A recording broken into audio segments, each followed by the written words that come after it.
অনেকেরই মনে প্রশ্ন থাকে, ইসকন কি? কেনই বা ইসকন এ আশ্রয় নেবেন?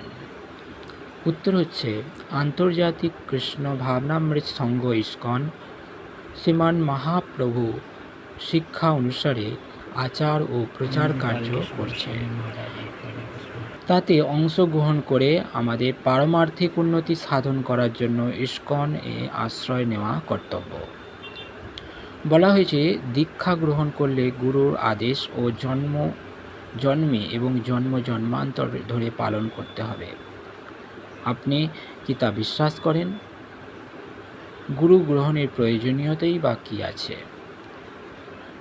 উত্তর হচ্ছে হ্যাঁ, ভগবানের সেবা অনুশীলন ও পারমার্থিক শিক্ষা লাভের জন্য গুরু গ্রহণের প্রয়োজনীয়তা আছে।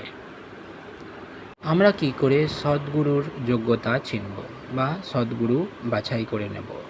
উত্তর হচ্ছে, শ্রী গুরুদেব পরম্পরা ধারায় থাকবেন, কৃষ্ণ তত্ত্ববেত্তা হবেন, শাস্ত্রীয় বিধি অনুসারে আচার ও প্রচার করে হরিনাম পরায়ণ হবেন।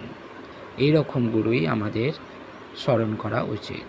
গুরুদেবকে ভগবানের মতো পূজা করা হয় কেন? গুরুদেব কি ভগবান?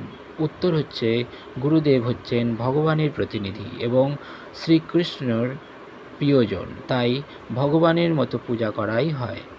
গুরুদেবের ভগবান নন, তিনি হচ্ছেন ভগবানের প্রতিনিধি। হরে কৃষ্ণ কৃষ্ণ কৃষ্ণ হরে হরে, হরে রাম রাম রাম হরে হরে। শ্রীল প্রভুপাদ কি জয়।